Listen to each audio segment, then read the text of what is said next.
Hey everybody, welcome back to another episode of The Voice in the Hollow. My name is Miguel Ortega, and this is my co-host, Tran. Hey.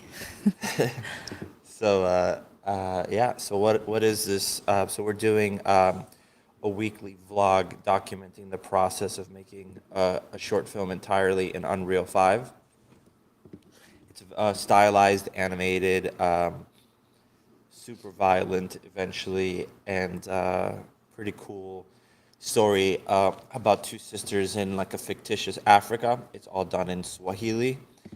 And yeah, it's just basically a team of two, and then we have our friends jumping in and helping us with different tasks, rigging in particular. Most of the animation is motion capture, but then we have two former Gnomon students that are helping us with the animation, which is awesome. Christian and Joey, and yeah, we wouldn't be able to do it without them. And then Alon is helping us with some of the more difficult animation as well. So yeah, but that's it. Um, Let me just set this up over here. So yeah, so this week we're gonna try to just wrap this sequence up here. So last week we basically created this shot like live. It was kind of cool. So I really like the composition. The only thing that's changed is I went back in and I redid um, the facial performance so that her eyes close as the mask is being put on her face, which I thought would be something more appropriate. So that's in there now. So you can see she closes her eyes as the mask gets put on there. And the follow-up shot, I'll show you that one, which I'm still noodling a bit. And then I have one more shot that we have to get done today with the father. Just give it a second. So I've strategically placed a few extra fire bits just to get some of these embers in the background. I kind of like how they look, so I'm going to leave them. Also, we have Shahab. Hello. So yeah, let's open up that other one and I'll show you.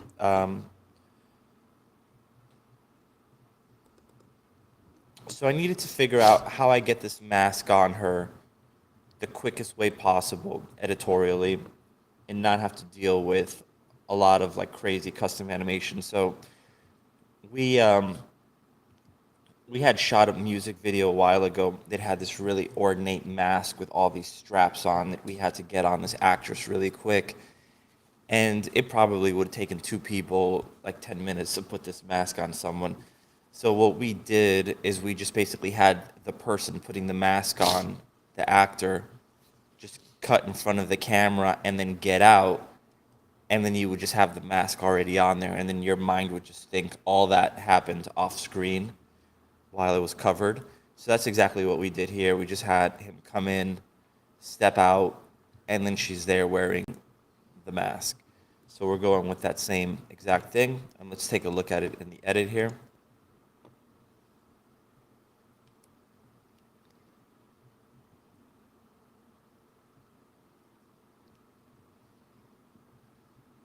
You have a question.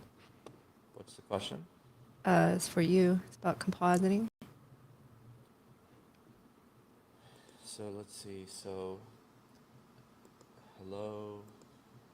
Oh, look who it is. It's Gary. Give me 1 second. I'll read that in a second.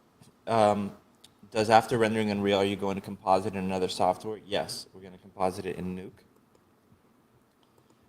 Let's see, Gary here. Yeah, it was the render before and after depth of field, but it's giving us some problems in other shots. I'll show you. What is going on with these two? Let me see what's going on here. So these two shots that are missing in the edit. Mask on, let me see. It's very weird.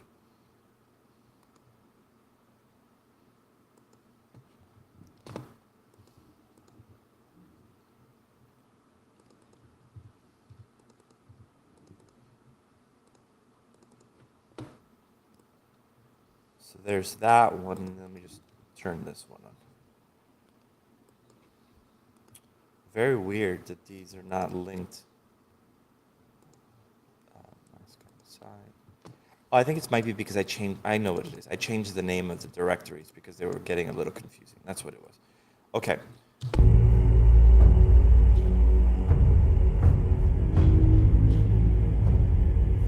So you can see much quicker. I changed the aspect ratio on this one shot because it was such an important moment that I wanted to emphasize it. And then I just cut right back to that, which I could technically use the same aspect ratio for both of these. I might do that. Just do something like this.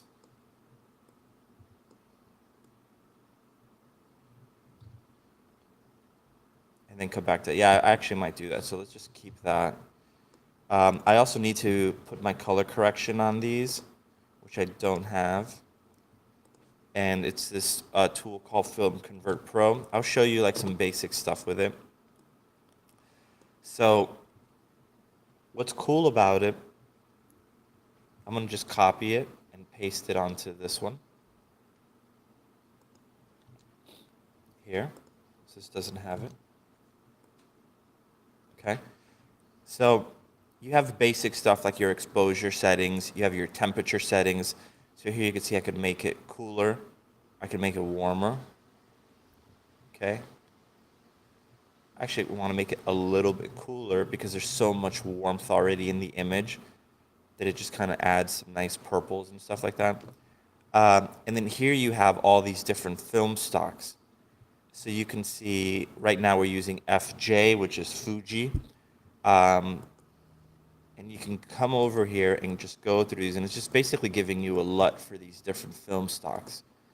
Some of them are really cool. Some of them are a little too gimmicky, like this one here. I always click on it because I always like how it looks, but I never ever use it. A lot of them are black and white, which is kind of cool, but again, I've never used that. But some of these are great, kind of like this one. So, okay, so you have that, and based on the film stock you pick, the grain structure is different. Then you could control the amount of grain. You could control the size of the image. So you can see right now I have 35 millimeter full frame. It's kind of hard to tell. But if I set this to 16 millimeter, it automatically softens the image to match what it would look like if it was shot with 16 millimeter. So I love 16 millimeter. In particular, I love super 16 millimeter. I just love the way that looks. So I might stick with super 16 millimeter to give it a little bit of a softness and get rid of the CG-ness. You can see if you go to like super 8, it starts getting really noisy from a grain structure point of view. So you could take a look at that compared to 35. Let me hide this. So you can see very little grain, and then I could go to, I just realized I didn't answer Gary's question, so I'll answer that in a second, sorry. And then you can see when I go to 8 millimeter, the grain gets super strong, and then the softness gets much stronger as well. So I'll leave this one at super 16. Well, let's just leave it all at 35 Academy for now, so that they're all the same. So that one, I believe, already has it. This one now has it, and I think this one has it. Okay, so they should all have it now. Oh, I think this one doesn't have it. Oh, it does have it. Okay. Yeah. So this is a shot I have to get done today. So we'll get that done. So, okay, so Gary, so you can see here it works beautifully. The embers are out of focus, looks great, right? Killer. Over here, looks great, works perfect. The problem is on a shot like this where you're shooting with a wide lens. Wide lenses, you have much more things in focus because everything is further away. You can see that the embers now look like they have these trails. I haven't figured that out. So that's by setting it to depth of field after or before, whichever one is the opposite of the default. So you can see this is the same settings back there. It looks great, right? I got to figure out this depth of field issue with the candle in the foreground. We'll figure that out. But it's not even the flame. It's the actual candle itself. You can see there's some ugly artifacts there, black. But look at the embers and the candles. Everything looks great in the background. And then you come over here, and then you can see that all the fire has like these long trails. So I have to figure that out. Considering it's just a couple of shots, I may just have to swap the settings back for these, re-render it with the old settings, and then put them back for the rest of the shots. Okay, so.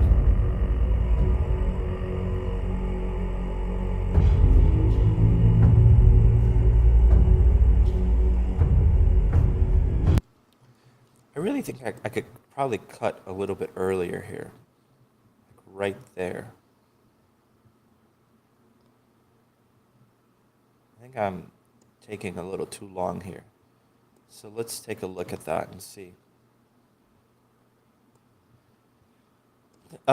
Whenever I'm trying to figure that out, I'll never like just play that little section. I'll have to play it from a little bit before to really get a feel of it.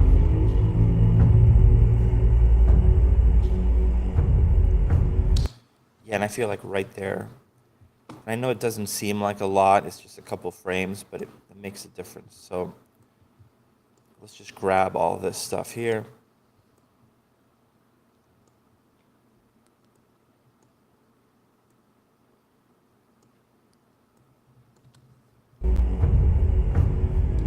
Oh, too much.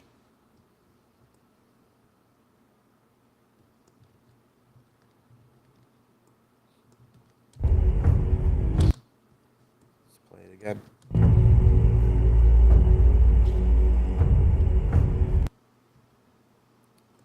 So right there.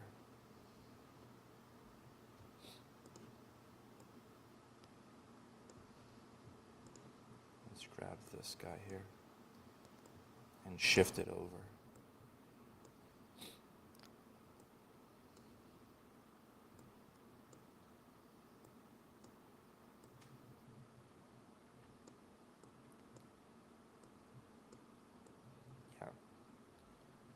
Let's see. Can you not turn that into a node for before and after and make an instance to change it in shot? Probably could.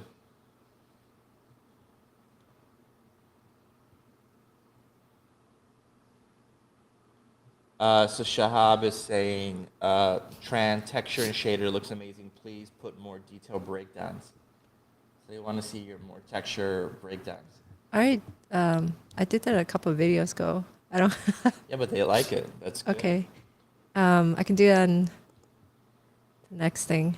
Is there an issue with the new updates in 5.02? To be totally honest with you, we haven't updated because we're terrified that everything is going to break again like it's been breaking. So. Yeah, like whenever we would update, all our scenes would break, like all the lighting. And it's just like you have to like completely relight the scene. So I don't know if the latest update will do that, and we can't do that anymore because it makes us rework all our shots and we lose like a ton of time. Like we literally would lose like a week of work every time we would update because it would just destroy everything. Yeah. Yeah, Gary, I have to take a look at that. I kind of have been avoiding the troubleshooting stuff because, like, I'll give you an example. Yesterday, there was like this line that was appearing here, like a shadow, and it was driving me freaking insane. And I messed with every single light. I did so much stuff to try to fix the shadow, trying to figure out what object was casting the shadow. Couldn't figure it out. Would move the light, and then the shadow would stay in the same place. I must have spent hours. Restarted the computer. Restarted Unreal, it was still there. Restarted the computer, it's gone. So that sort of stuff, I just kind of want to get through the edit and then go back and figure out how the hell I'm going to do that. So, all right, so here's the issue. I need to have the father step in at a certain point, and there's a few things I still want to do. One, when the mask goes on, I want to see more extras in the background, and I almost want them to be cheering. Here, they're all kind of just watching still, and then she storms off. I think it would be more impactful if they're kind of cheering at her, and the jealous sister is kind of just pissed off about the whole thing. Here, the crowd just looks kind of calm, so I might have to remocap myself cheering and replace some of the people there. The other thing is I got to get the father in there somehow. So let's just start lighting him. Originally, I wanted to put him on the stage with this, like the high priest. And I still might do that, just put him like over here or something. So let's light him, assuming that he's gonna be up on the stage, kind of hidden in the background. Okay, so let's get that going. So you can see this is me figuring out the animation on the face while she gets the mask put on. So we'll save this.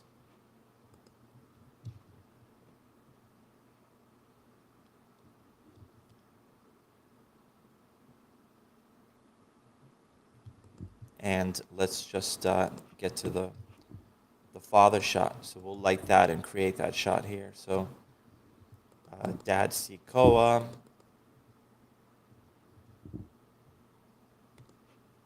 Let me see if this is it.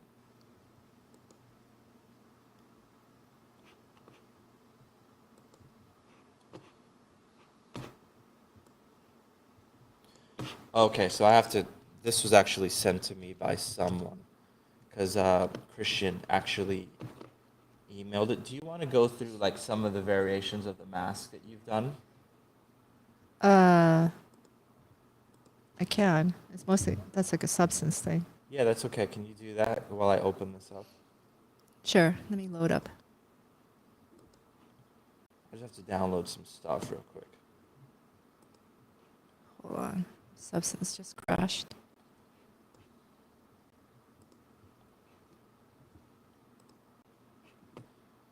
So what I'm gonna do is we sent that animation to get cleaned up by give me 1 second. Let me see.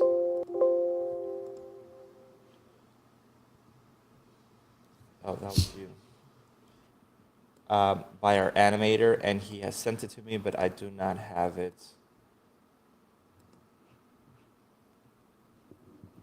at the moment. So let me just grab that.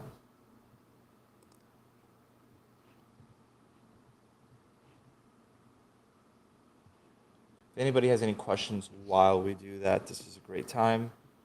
Let me just pull this up. So I'll show some of the stuff I've been doing. Been doing a lot of asset work. So this is the mask here that you see in that scene.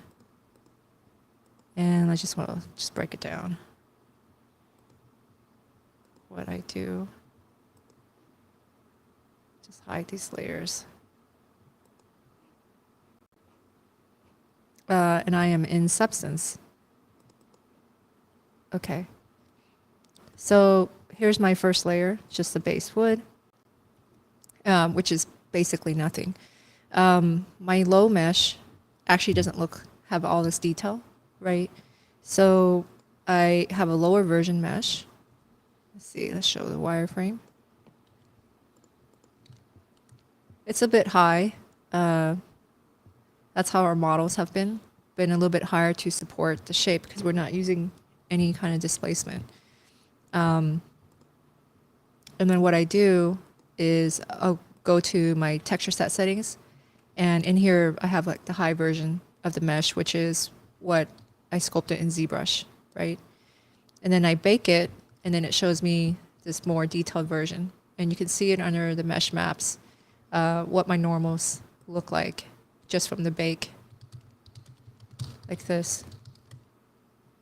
Once I have that step, I usually always start with like a blank kind of material just to have something as a base.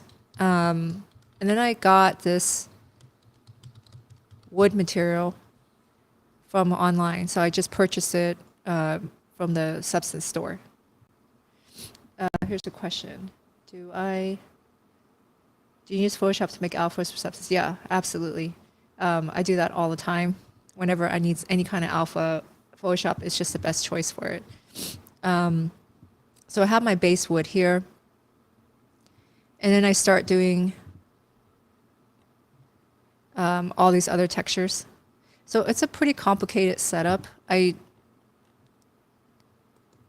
have these dots that give me this kind of breakup. And then I have like these kind of lines just for textural. I can show you what that looks like without it here, because I want the surface to be more complex. And what I did here, let me just hide all this stuff, is I have this layer called carved wood cell. So I did try to, in Zbrush, sculpt like this faceted kind of feeling, right? But it feels lost when I put on like this texture. It just, I don't really feel it anymore. So, well, quick question. I'm new to this pipeline. Does Unreal not support displacement? It does supposedly do displacements. I just think it's not something I want to deal with, right? Like, I don't think it's quite the same. I'm sure you could make it work, but just decided, let's just do higher meshes and just use norm maps just to simplify the pipeline and not deal with troubleshooting something new that I don't know how to do in Unreal very well versus in a VFX pipeline, we just use displacements a lot. Well, the other thing you should say is, another thing is, you could just use nanite. So you could just bring in as high model Yeah, as you so want. we're using nanite for a lot of our environments, and then our characters are not nanite. They're alembics, basically. And even in a VFX pipeline, we would still have our base model be higher than maybe like, well, definitely than a game model, and then apply displacements on top. But you still want your base mesh to be there. Like, for example, what you don't want to have is a really low mass geometry, and then a character picks it up, and during render time, the displacements like make it change the shape, and then the mass actually cuts into the fingers. So you don't really want to deal with that. Oh, Alex says, displacements are deprecated in UE5, hence nanite. Though still would be nice to have them. Yeah, it would be. But it doesn't change too much the way we work. We still always have a high base mesh, no matter what. Because again, in a VFX pipeline, you don't want it to displace, and anything it has contact with will actually punch through the object. So our base mesh is usually high enough to support the shape. And displacements are more like finer details. Yeah. So here, what I did on this pass here is I have carved wood cellular. So this is just a procedural pass. This is all constructed in here. So I have a fill layer and I put a cell inside. The cell is literally a map texture here. If I just type cell, it's one of these right here. So it's cell 1. And it looks very different, but anytime you load one of these maps in, you can adjust it, invert it, do all kinds of stuff. So this looks like it's been inverted in order to get the shape. Then I'll blur it to soften it. You can see what it looks like without it. Then I warp it, well, right, just so that I break up the surface. So it looks a little bit less procedural. And I give it levels. And now I come back out here. You can see I have that, it's a bit stronger. And I'll just turn on these surfaces here. Not gonna leave the wood. I just like to have it as a base. It's mostly painted. So if I turn on my paint layer, you can see here the different types of paint. Now, it's just a solid, practically, well, it is just a solid color. So it doesn't really look special when you look at it like this. It just looks like that, right? What I have on top, it's all inside a group here. I have a mask applied, and then the mask will, expose certain areas or hide certain areas here. And then the mask is just driven by a generator, which is procedural substancing that Substance is really good at. So, and then I, just go through some of the layers here. This looks different. I feel like I have to reload it. Like I turned on some layer I wasn't supposed to that I had hidden. Oh, there we are. So what I'm doing here in these ones is, so I have my paint, right? And then I have my mask. And if I break down what's inside my mask, so if it's all white or all black, I'm not going to see it. Again, I have my generator, which is reading primarily my curvature, which is this pass over here that gets baked out when you hit baked mesh maps, right? So you don't have to paint that yourself at all.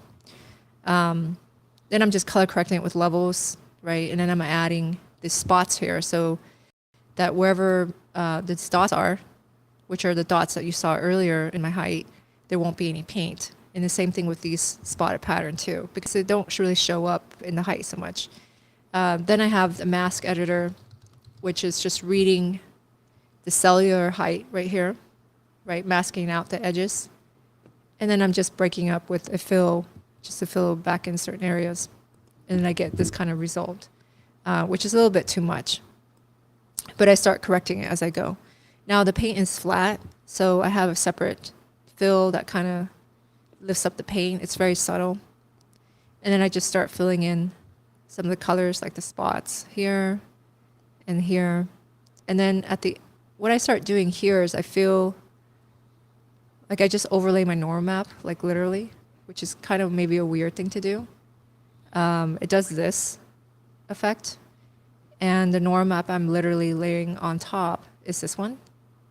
And I'm just using it as a way to just kind of shade it again. And then I just correct it, kind of reduce the wood back a little bit. And then I end up with something darker like that. So that's how I'm doing that. Now, since it was my first mask, from that point, I just create a smart material, which is in here. It's called Koa mask, even though it's Alice mask, but you can see the smart material. You can do that by just right-clicking, creating smart material. So once I have this here, I just apply it onto these other masks, and then the process becomes a lot faster. So let me just load another one.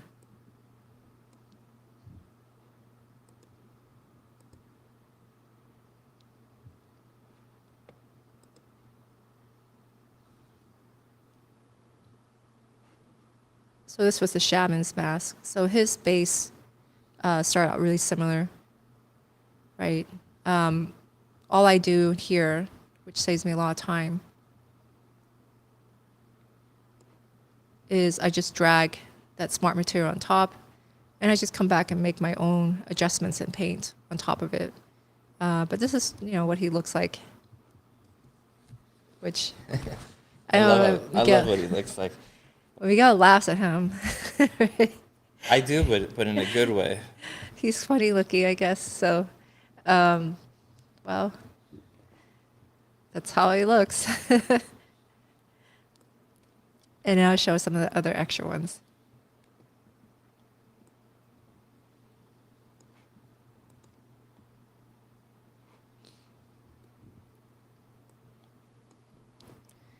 So it's just an extra. I start with the same base material, and I just change it up. They just have to look different. Just can't look like so the same.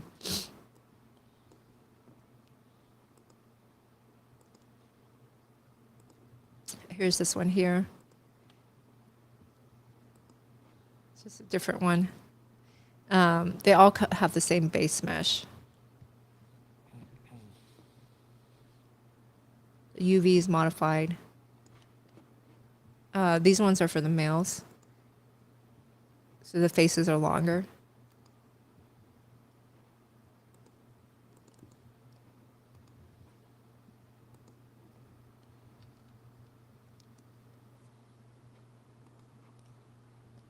And then this one here, trying to change it up. At the same time, it looks crude because that's just the art direction of our stuff. It just has a crude look.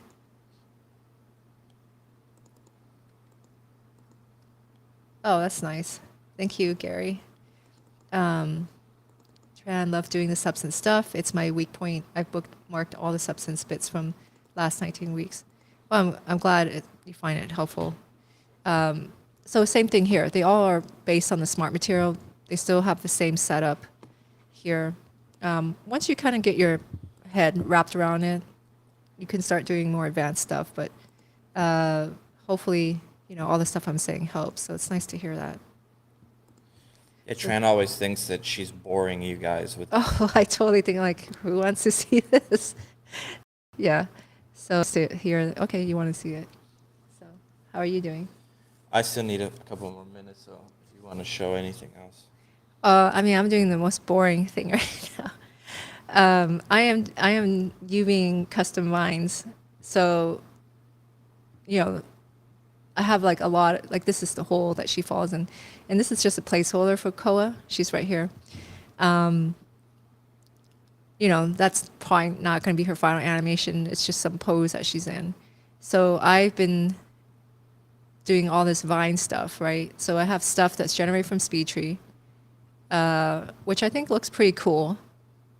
And then I created secondary ones that are hanging like this. And these were generated differently. So these come from, let's see, a plugin. And it always like uninstalls itself. Is it the Maya Labs one? Yeah. Yeah, Maya. But I always lose it. But it's called Cobwebs. So basically it generates, I don't know where it went. Cobwebs with a V. Cobwebs, yeah. Yeah.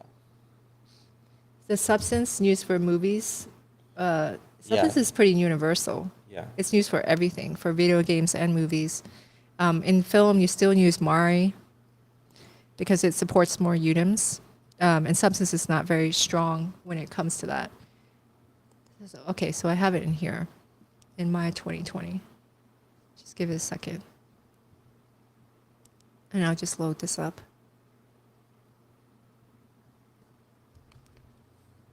Well, when Maya starts up, it's just kind of frozen. Let me close Substance Painter. It's pretty heavy on my GPU. Programs like Substance and Mari are really heavy on your graphics card.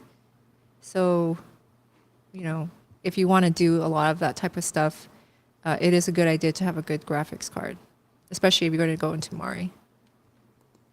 Otherwise, Mari is pretty miserable on a slow computer. Okay, so this is live again. So it's called Cobwebs, right? It's not free. You can find it on AKA Tools from Gumroad. It's pretty amazing. So if I have let's just create this one here. Only problem is it kind of takes a moment to generate though. So if I have two objects like this, and I have them selected, I can change my max length. Maybe if I bring this down. I'm kind of afraid of how long this is going to take. And I hit create cobwebs. It will, okay, that was fast. It will automatically generate these curves like this. And I could adjust the gravity and stuff. Normally I don't use every single one, but I use this software to generate curves to get the vines that are hanging like this, right? And again, the ones that are sticking on the surface are SpeedTree generated. So once I have something like this, what I did was I ran paint effects on it. So let's see. I did brush, some kind of brush setting. Under curve utilities, I attach brush to curves. You probably can't read the thing, so I'm just reading it out loud. And what it did is give me a paint effects, which is not an actual geometry technically yet, right? So I'll do it again. So I select a curve, and you can rebuild these curves first if you want more points or want them to be smoother. Say this one's faceted. So let me step back here, and I can go to my curve, rebuild it, and then maybe put more points, and I could hit apply. And then you can see the curve is smoother.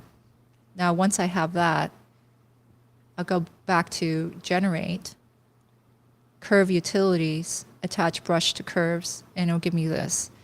once I have this, I can, adjust the density of this mesh, which is a paint effects thing. It's not technically a mesh yet. Once I'm happy with that, I can go under modify. Where is that? Someone has a question. Is Let's there a see. more efficient pipeline for costume movement in Unreal? Not that we found. Everything we're doing through. Let me press that again. We're doing everything through Marvelous. You don't have to use Marvelous. You can use another Looks cloth. the best. Well, there's other ClothSense program that we haven't tried. It's just that I already know how to use Marvelous. But the only reason why we'd use a different software is if we wanted more control for something. But Marvelous just works more easily and it's pretty simple. But even if we didn't use Marvelous, we'd be using some kind of But the point is still that it's the same. It's still in the Alembic cache that you're exporting out. yeah, we would still use something else, and we would still end up with an Alembic, and it would still be the same process, just not using Marvelous. Yeah.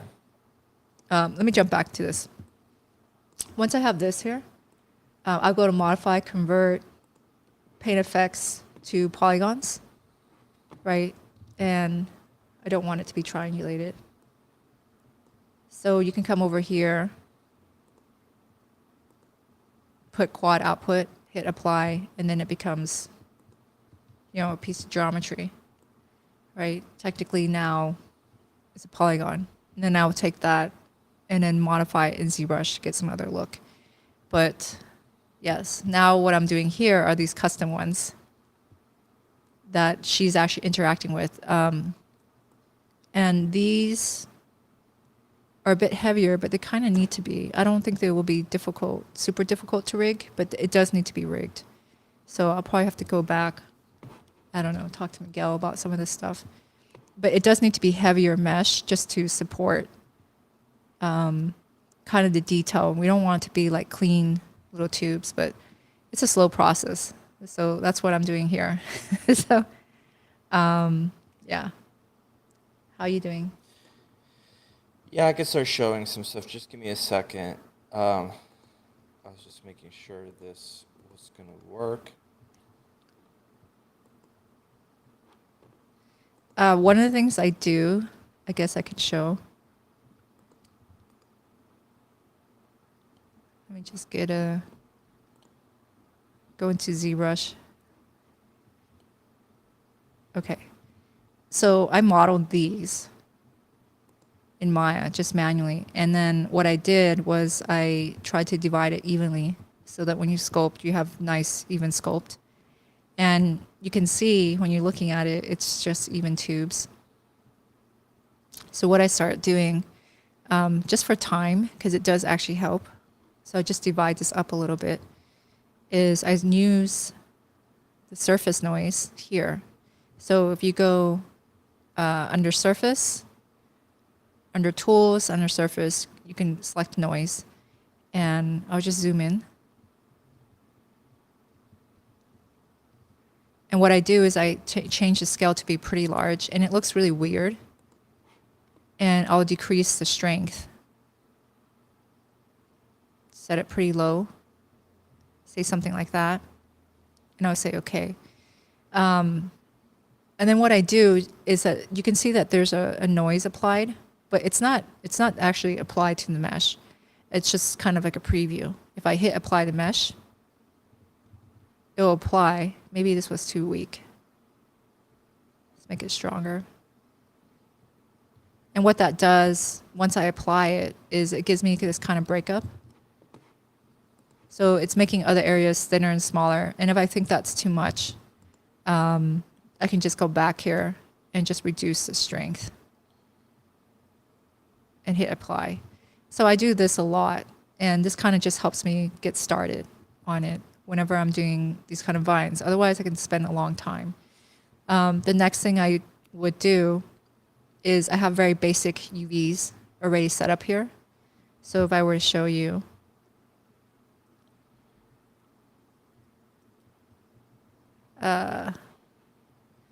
well, I forget, it doesn't preview very well. But they're basically just UVs that are straight and just sitting out.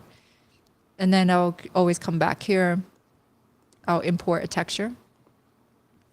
Let's try this one here. I didn't use this one. Let me just find that one. The one I'm using often.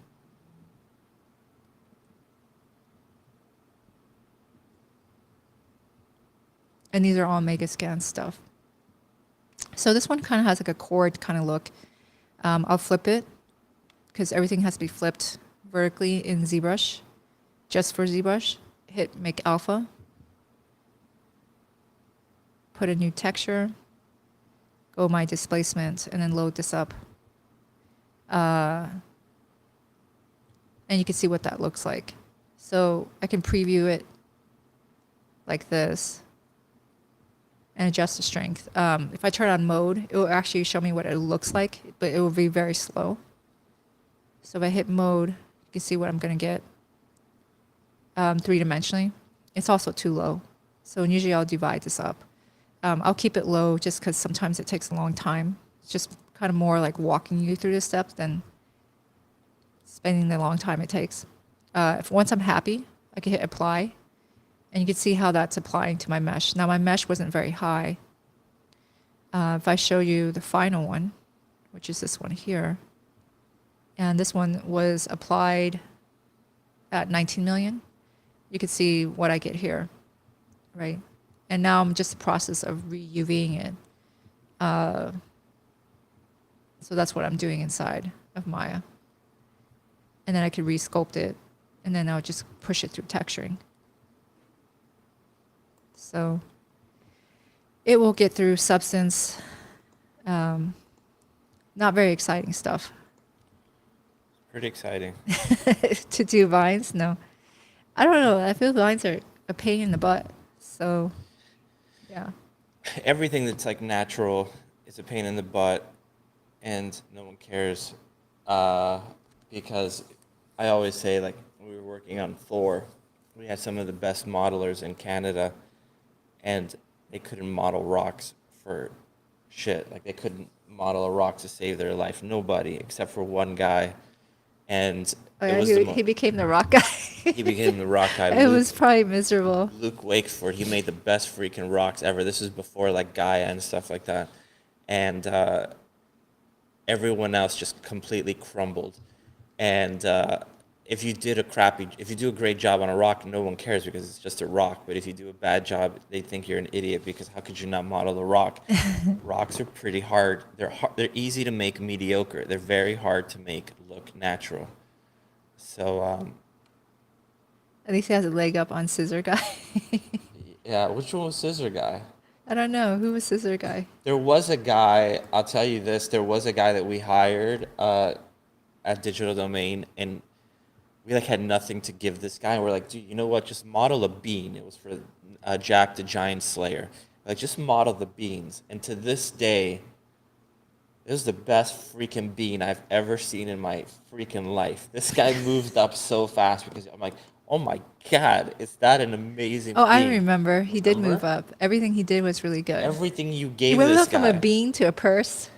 We gave him the bean, then we gave him the little bag to put the beans in, and you would look at these assets, and it was like, holy crap, that's Yes, the and eventually he nicest- moved up to a big chair. And So then whatever he want, we were like, do whatever you want. And then you to can whatever do he whatever want. But it was very funny. Like literally the size of the assets grew from Yeah. a bean to bigger things. But it was the quality that he put, the love he put into everything. So I'll show some of this stuff here.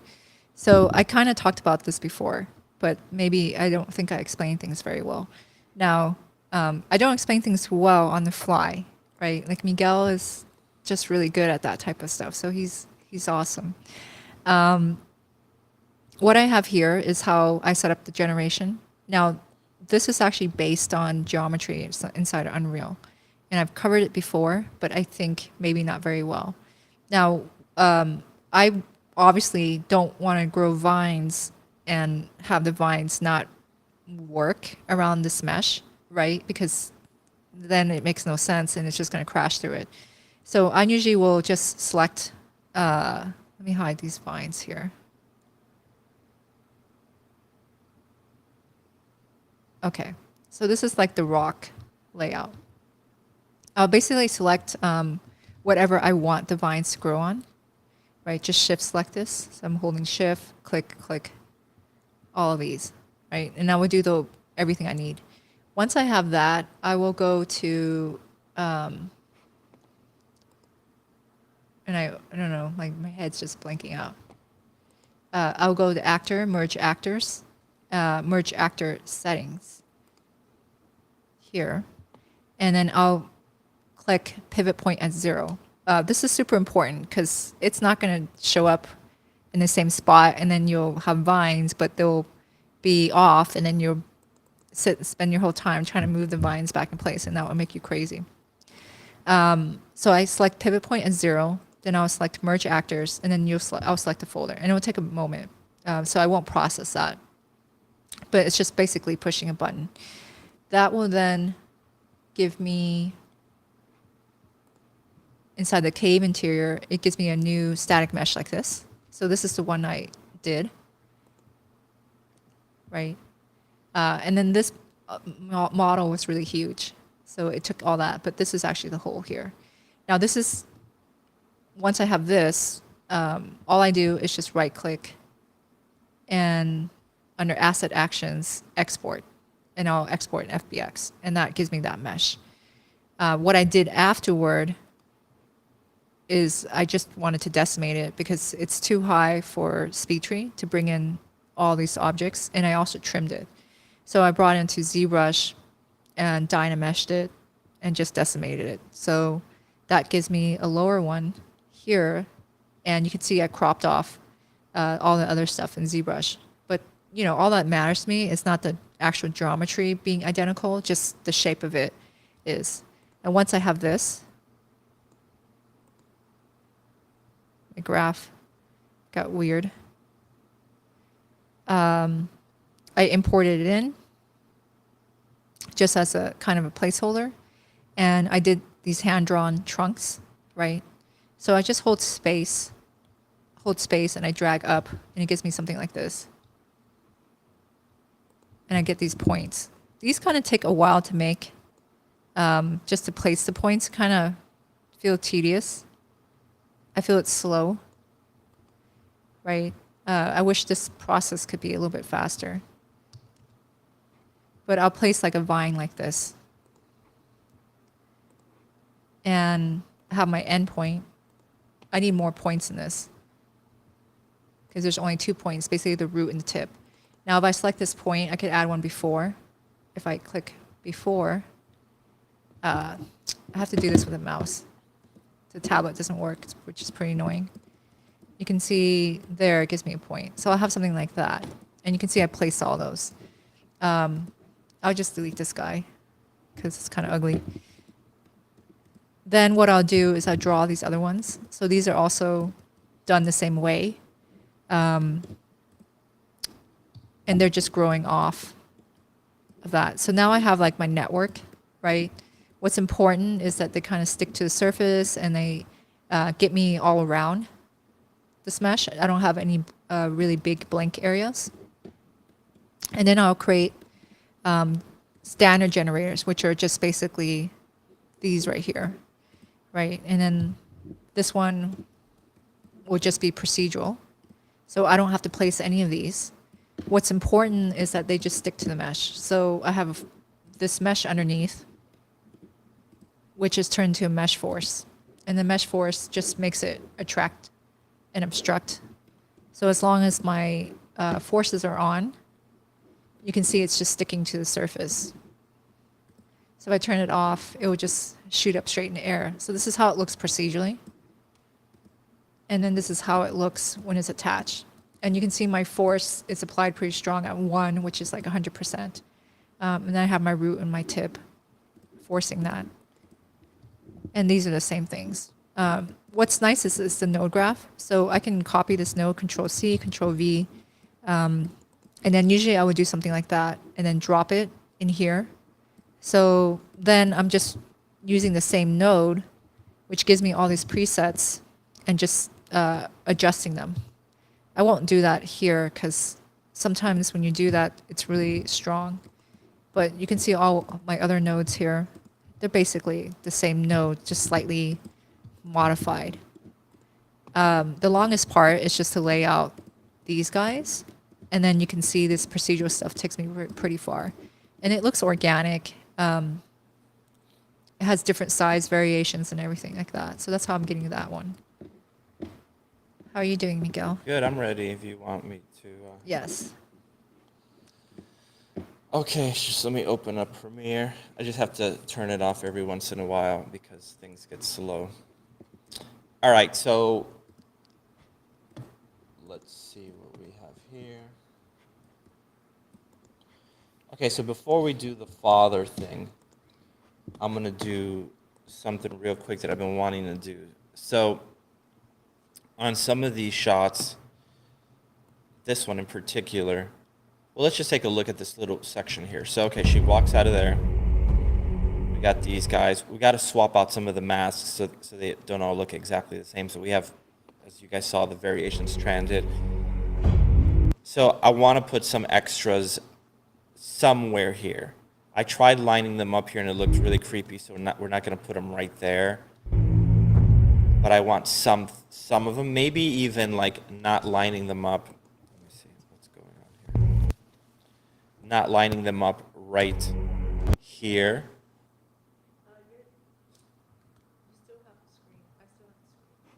Oh.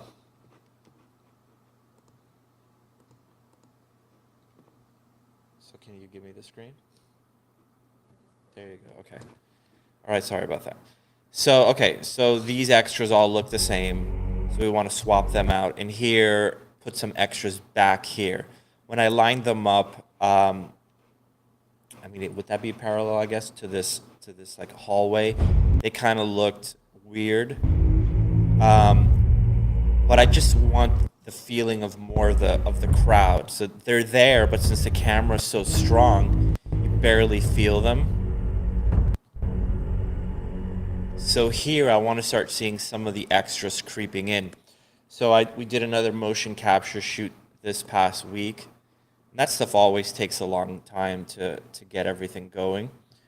And I just want to start populating these guys, and I'll show you like kind of the approach that we're doing to deal with this. And I mean, the main thing is we're just doing more motion capture than we actually need.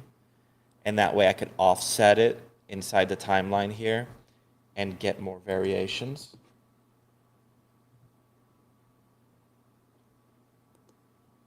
Oh, thank you.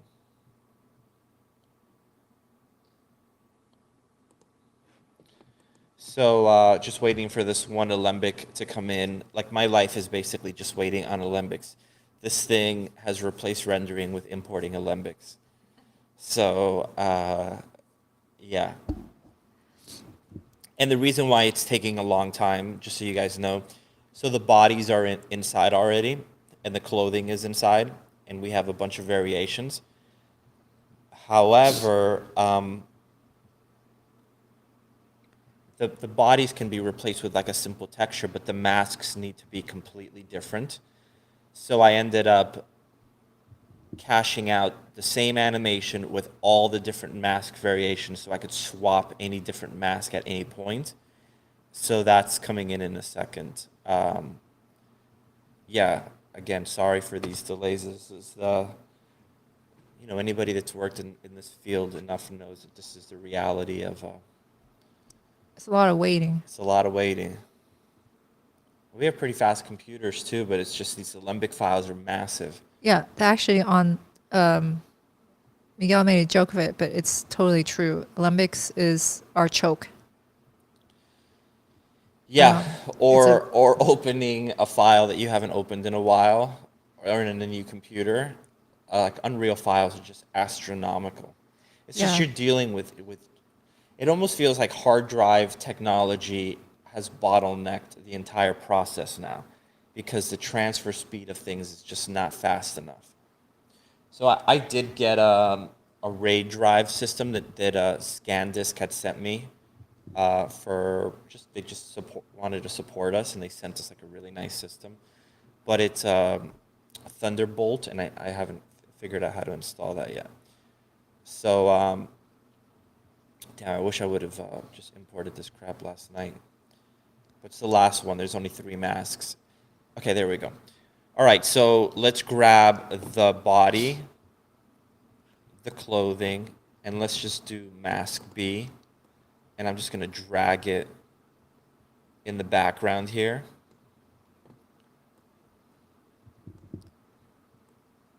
So I just want this to be one of the guys. I'm going to move him over to the side here. So I don't want him to be distracting. Then I'm going to drag them all into my sequencer. Go to the beginning of the clip, animation, and you can see that it's only going to give you one thing to select. I almost wish it just did it for you. Like, dude, like obviously, if there's only one to select, just select it. And now you can see that if I move my timeline up, if I move my timeline, he's going to be poking his head as she walks by.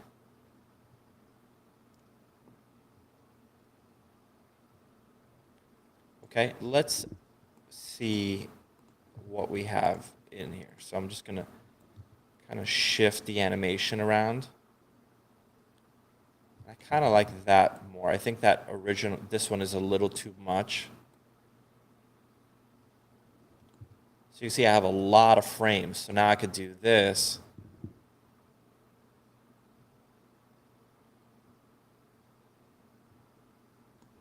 He's out of focus. But you get the feeling that someone is peeking. And the sequence ends like right around here anyhow. I think it's like right around here. Okay.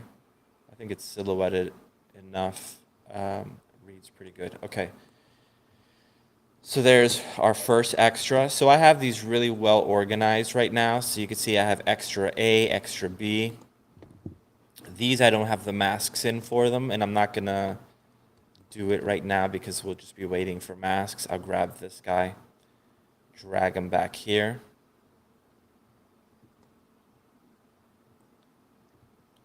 Again, I want these guys to be felt, not seen. So I'll stick them in the background here.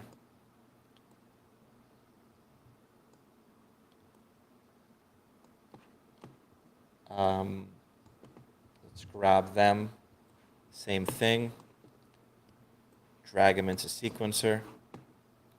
Go to the first frame, animation, connect, animation, connect.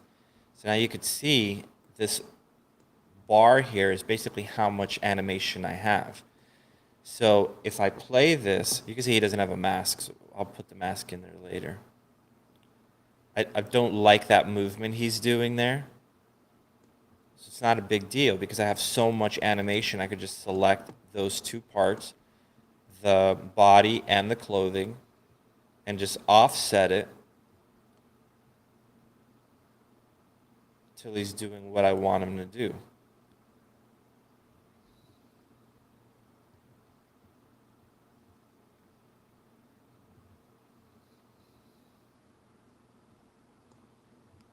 Let's offset him a little bit like that. Maybe what I could do, since he's poking his head in like that, I could almost do this. Let's see what we get.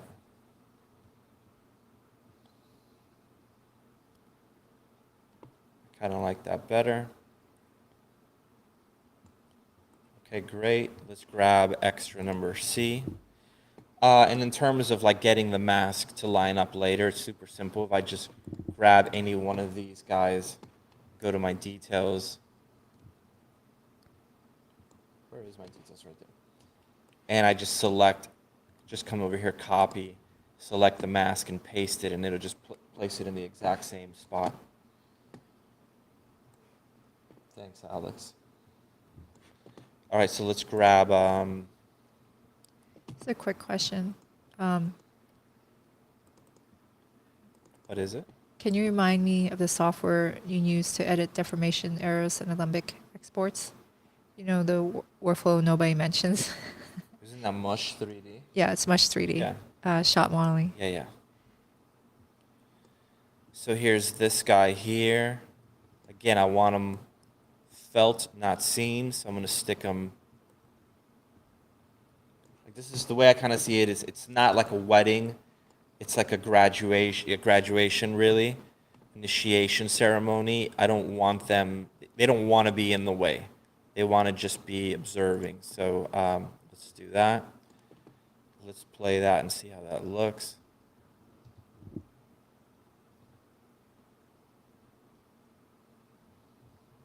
So let's see what we have here in terms of motion. So I'll just select this and kind of offset it a little bit. You like that stance there? Look at that. That's my sexy stance right there. That is me doing all the motion capture. Yeah, all the mocap. A lot of it is actually. It's all me. It's all becoming you now. All the men are me for sure. Yeah. So if anybody needs a supermodel, look at that. Look at that pose. Look at that leg. So let's see. So I like that right there, that he steps in. So since he's stepping in, I want to push him in a little bit more and stick him behind the fire.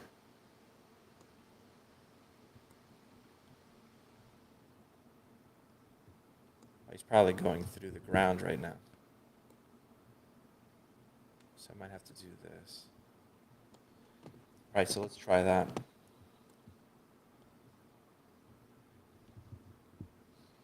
Yeah, I like that. It's simple.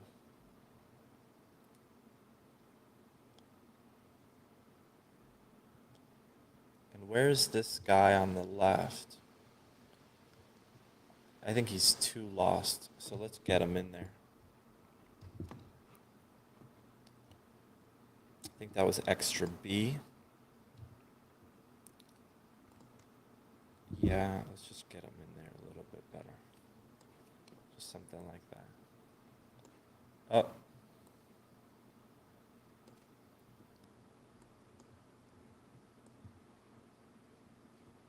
I could also just stick him up here on the scaffold. Like back here somewhere, he could look kind of cool. That way we could hide the legs also, which could be problematic.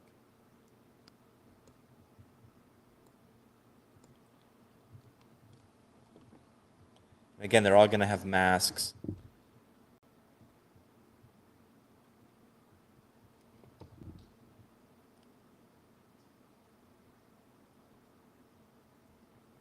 So I'm going to go with that for now. So let's get some of the masks in there. So extra C, we'll just go to import my extra C, and then you can see I have every one of the masks exported out. So this guy, I'll give him mask A.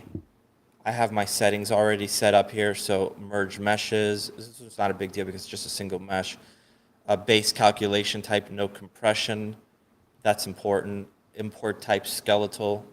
This is the most important one. Skip empty frames at start of Alembic sequence. This is particularly a big deal if you are not setting your start frame at 0 all the time. Find materials and then rotation X 90. So let's bring that mask in there. And this is body C, so that's this guy, I believe.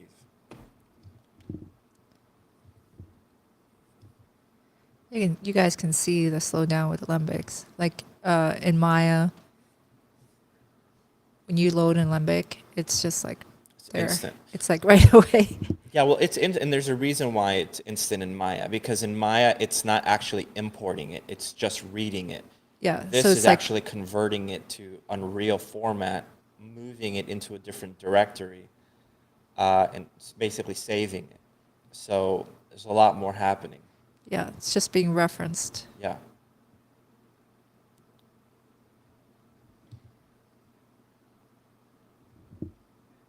Okay, so there's our mask. So, oh, it's almost in. And let's save after this.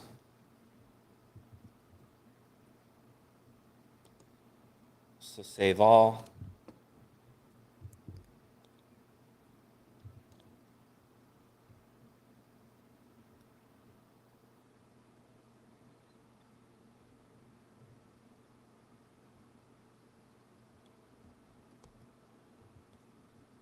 It's a waiting game, my friends.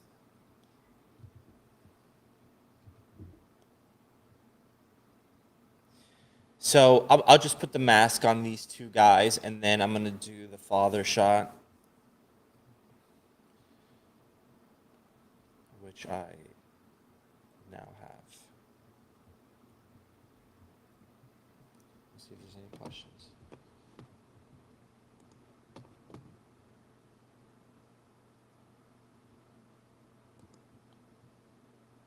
So thanks, Alex. Thank you, guys. Thank you, sir. This one, I don't know what it means. It could probably be calling me an ugly gorilla, but I have no idea. Hopefully not.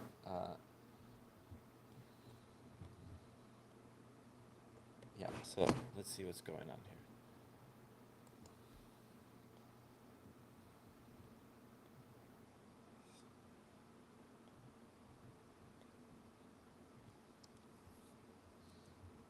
You have a question here. Did you address it?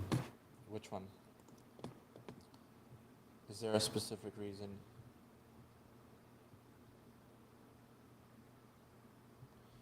Is there a specific reason why you chose to do the characters in Alembic rather than FBX? Yeah, because of the cloth sim. Since the clothing has to be simulated for on our project and Well, it's more than that.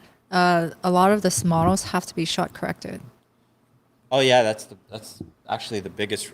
Well, that's not the biggest reason. That's one of the two reasons. Yeah. Meaning like straight out, if we just use the rig, there's deformation problems, right? Like the shoulders look weird, the butt collapses. Yeah. And that's just, I don't know why, like a very film pipeline thing. So, Yeah. That's right. That's a huge reason. yeah, so it just has to be fixed. And it would take too long to try to do it in the rig, right? Like as far as, the project, we do have help and all the people helping us are really amazing. But they're not investing the time that we are. And so we only get like X amount of hours from people helping us, which again, we appreciate it and it's awesome, but you just have to carry the weight somewhere. Yeah. So, okay, so right now I have both of the masks connected here, but you could see that they do not line up exactly. So it's because the animation is not linking up. There you go. So now you can see the masks line up perfectly. Okay, so you can see they have the same exact body paint. So let's just come over here to extras.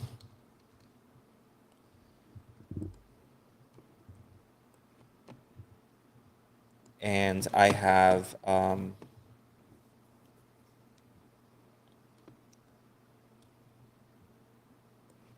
could just throw a new material on this one guy. And now you can see his body paint is different.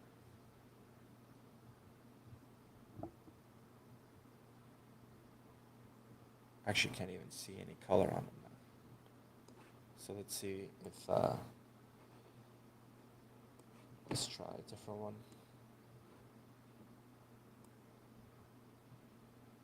There you go. You can see he just has a single line.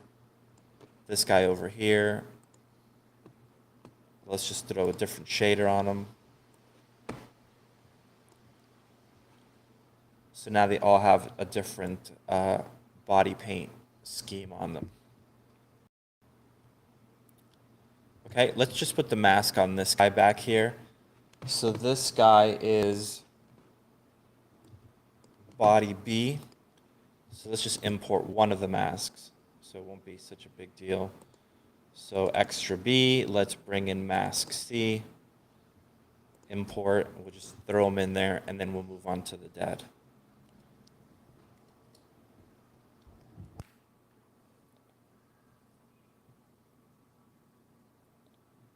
And I do want them to be silhouetted. I don't want them to be very noticeable. So this one should come in pretty quickly, hopefully. And then let's save as soon as it comes in.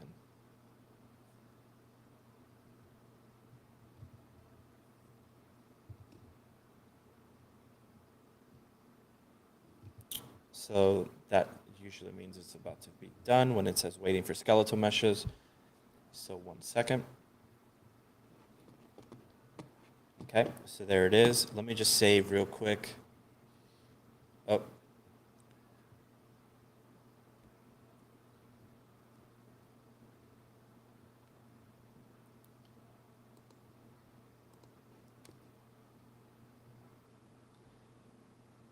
So we'll just grab, I'm always dragging the purple one, which is the skeletal mesh.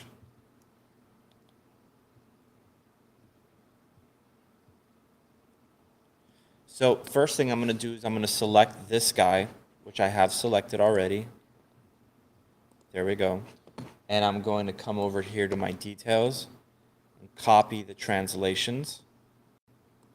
Okay. Great. Grab the mask, throw it in there. Okay. Throw that into my sequencer. Go to the first frame. Connect the animation. Okay, select that mask again. Sorry, my mouse is a little funky. And now I'm going to paste the translation onto this so that they line up. Okay? So, however, just because they're in the same place, it doesn't mean they're in the same place animation-wise. Because remember, we're offsetting this timeline here. So I have to find where this mask is. And you can see this slider here. And then this guy here.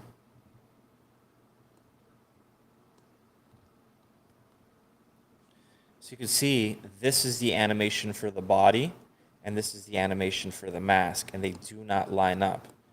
So I just have to offset this and line it up with that body, which is right there.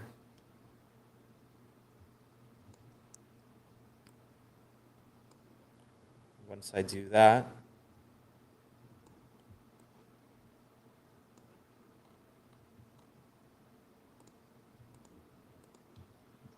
it should line up fine.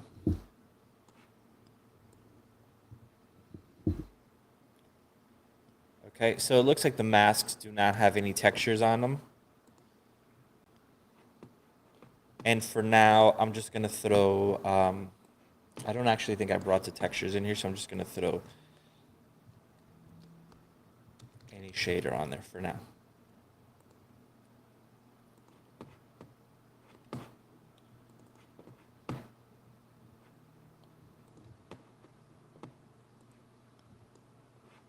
And I'll change that later.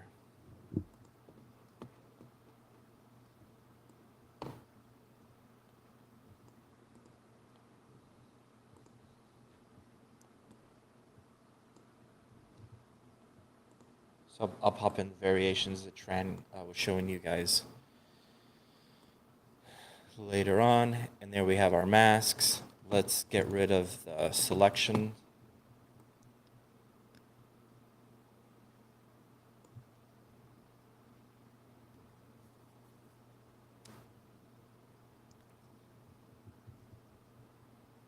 If I think any of them is moving too fast, one thing you can do, and you can get away with murder with this, is just come into the actual animation clip, and you could go into properties, and you can see that you have your play rate here.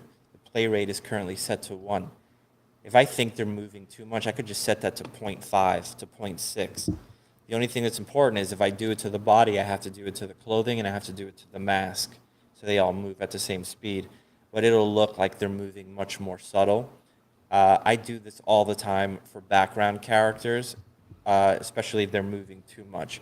So I kind of intentionally made them move too much because in some of the other shots, like these here, when they didn't move a lot, you couldn't even tell that they were there. So you can see the only guy you really register is this one guy that walks into the shot. You see that?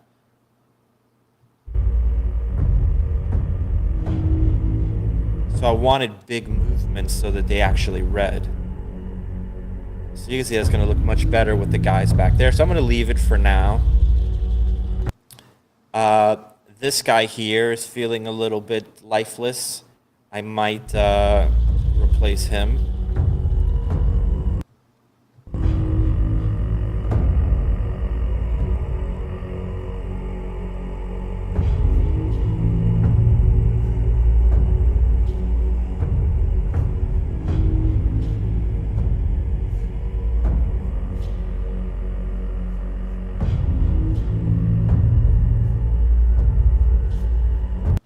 Okay, so Tran makes fun of me. Well, she gets insecure because I say that he looks like an owl here. He looks like a well, I say something that's probably inappropriate, but that word and then owl, and then I love how it looks. It just looks like a weird owl.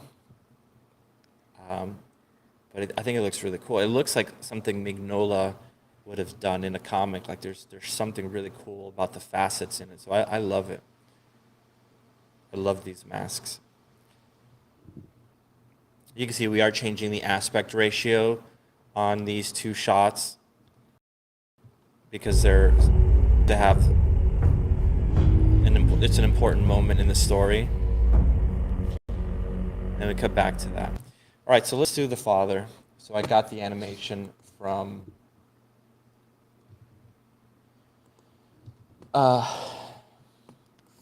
Christian.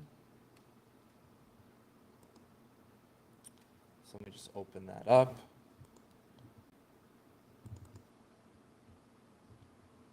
Give me 1 second. So yeah, I could render out this sequence and pop the extras into the edit, but that's going to take a while. It actually renders fairly quick, but when we're live streaming, it gets really slow. And I still have to figure out this fire issue here.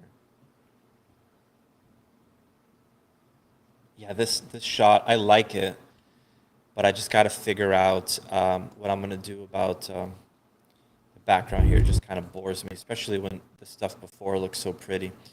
Oh, this is something, I don't know if we showed this last week, but these guys now have clothing. The drummers have like this hairpiece. Yeah, but I think I have to fix it. Yeah, we're a little concerned that they might look like they're wearing pajamas, and they're wearing like those pajama hats. Well, once Miguel said it, I was like, oh my, they do look like they have pajamas. So. Like I liked it, but then when I looked at it, I'm like, Tran, do they look like they're wearing pajamas? And now I can't like unsee that they were like woken up. They're like, dude, you forgot you had to play drums tonight. And then they ran out of bed to play drums in their pajamas. So I'll go back. This shot, I'm like conflicted about this shot. Like I really like it, but I almost feel like it needs a stronger rim light or something to separate them because I saw it on like a lower contrast monitor and it didn't read as sharp. So not necessarily brighter, but just more rim lighting. Like this shot is dark, but it's not muddy. I feel like this one might be a little bit muddy, so I might go back and look at that. I do like that it feels hellish though. Okay, so let's do this shot here. So I am going to have these warriors step onto the stage. One of them is going to be the father, and they're just going to kind of stand there. I'll probably put them right here, like they just walk on stage. They put down their spears, and one of them is the father. Okay, so let's just start getting that going. So I'm going to save all of this. And I have a shot already.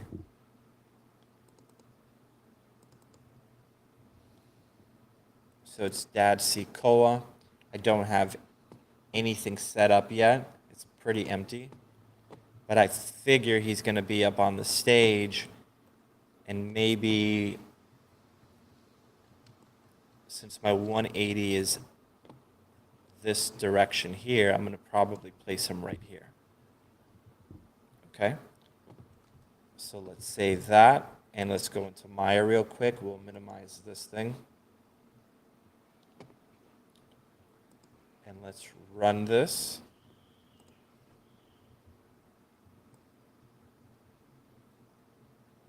Let me just double check something real quick here.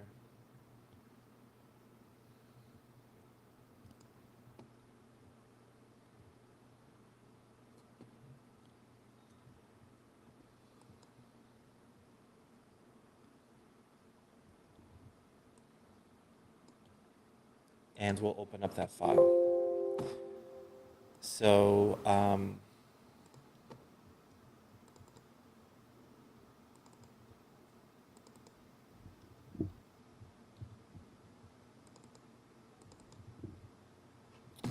so there it is. So let me just unzip it, because this just came in from our animator, Christian, who cleaned this up. So I did the motion capture for this, but it needed a lot of work.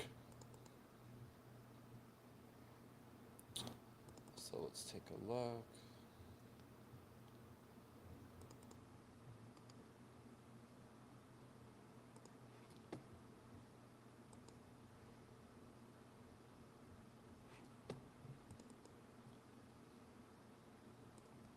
Let me export this out.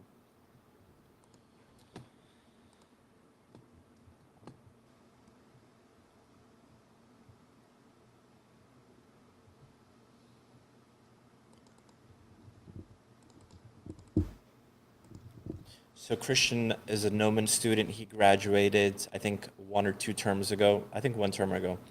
And he was in my demo reel class. And his reel was all animation. So I asked him if he wanted to help us with this. And he said, yeah.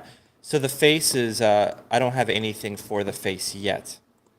I'd have to record that. So for now, I'm just going to put like a generic clip on this.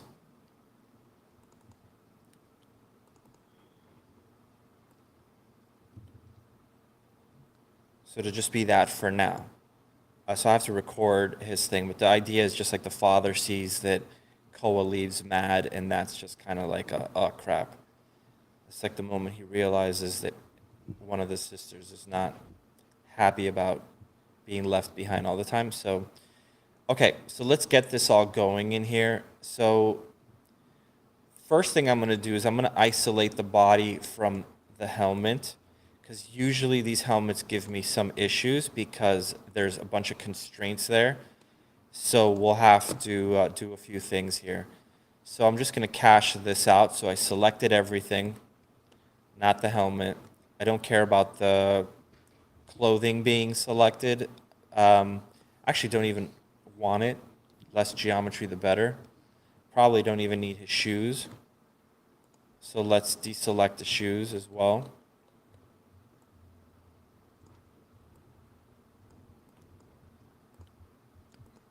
Because all of that stuff is just geometry that it's going to carry that we don't need. So let's go back to our edit cam. Oh, not our edit cam, our shot cam. There it is. Okay, and then we'll just go to cache, Alembic cache, export selection to Alembic. Okay, is that the sequence right there? Boom, boom. So 440 is as far as I want to go, so let's keep this pretty tight. So cache, Alembic cache, export selection to Alembic, export selection. So I go to my shots directory, dad Coa, Alembic, and let's call this dad body. Okay, and let's let that do its thing.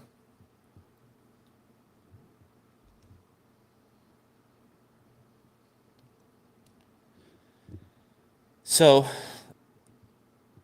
the helmet, when there's a constraint and you try to export it, usually it won't do what you want it to do.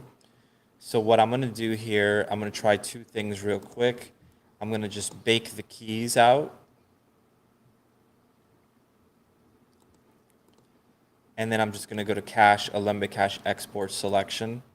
And let's see if that works, but it might not work yet.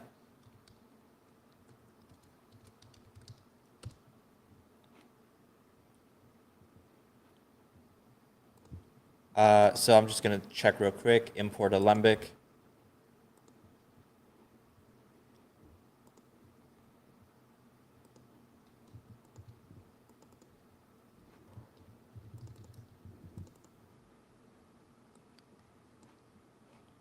Let's look at our outliner.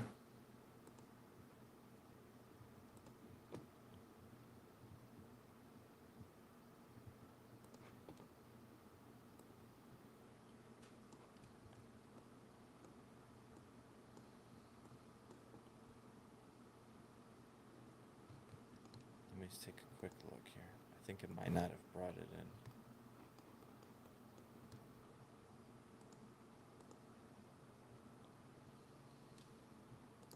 So that's that, and then that's that. So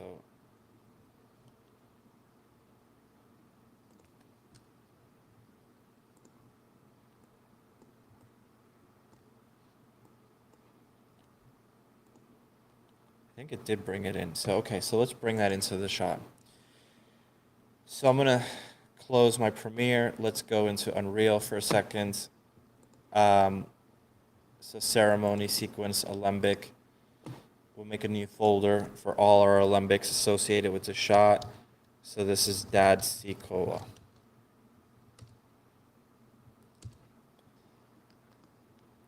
Import to sequence.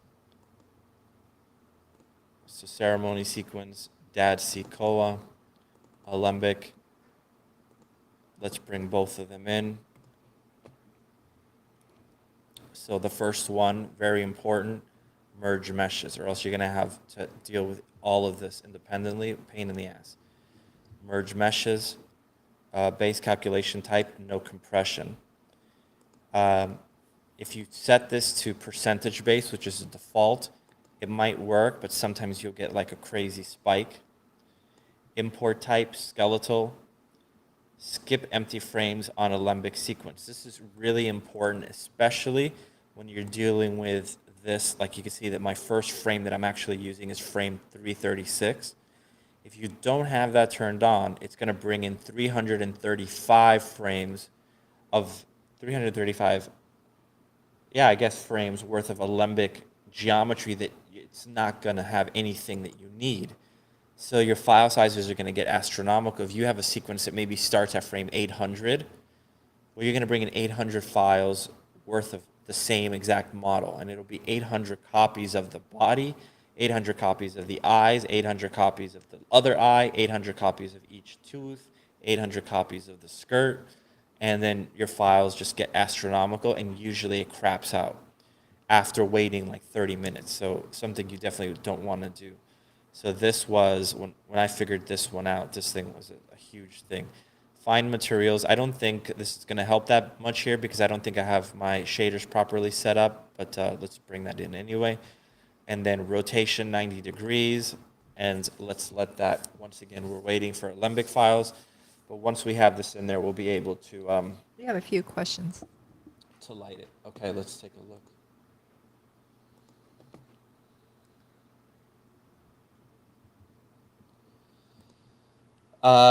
So the lighting and animation on the storming out sequence is amazing. It's my favorite. Well, thank you. The amazing thing about that sequence is like that animation is just, that's all just the raw motion capture. Very little cleanup was done on it.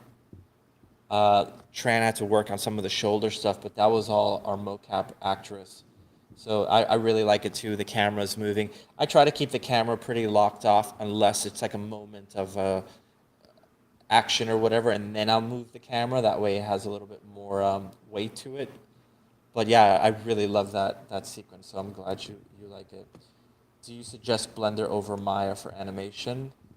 I can't suggest it because I don't know Blender, but I think you could, if you're starting out, either or is probably fine. His eyes animation are really good. Thank you. Did you guys use motion cap for the animation? Yes. So the majority is motion captured. There's a couple things that are not motion captured. However, there's a bunch of stuff that is motion captured. So the Xsen suit is a great suit. Let's say if I wanted to have someone doing a backflip, it would do an amazing job. But if you wanted the person to just be standing there completely still and then do this, that backflip ninja move, that's fine. But this, very difficult. It can't do contact. It can't do contacts very well. Yeah. So, for example, the shot of the father lifting the mask up, very difficult because since it's an inertia-based suit, it does big movements great. It does this great, but it doesn't have the exact placement of things necessarily 100% accurate. So even though I had a mask and I went and I did the exact movement, the hand probably lines up like over here. So the motion capture artist has to realign it and get it to look like it's correct. A lot of the shots, let's say for example, of Koa sitting like this with her arms crossed, very difficult. When you look at the mocap, it looks like she's doing this. So Christian, who's been a huge help to us, Christian Borza, he went in and fixed the animation and made it look like it was lined up. It's still using the motion capture, but he's doing little things like getting the fingers to look correct, to be tapping and stuff like that. So mocap is not just plug and play and you're done. There's still a lot of stuff you have to do. So yeah, it's a humongous help though. So I don't want to diminish what the mocap has done. We would never have this done without it, but just also know that you have to have an animator helping. Yeah, it's not the end. It's not the end. Some shots though, it's pretty damn good. So like Gary was saying, like the one of her storming out, that's just a raw motion capture. Not when she stands up, but when she walks, that's just completely raw. Yeah. And again, makes sense. Big movements. It could do big movements really easily. Yeah, that was all mocap, but still has to get shot modeled Yeah. pretty heavily. Yeah. And that was our mocap actress, Caitlin O'Connell. We shot that at the Gnomon stage, which was really cool. Okay, so there's the dad.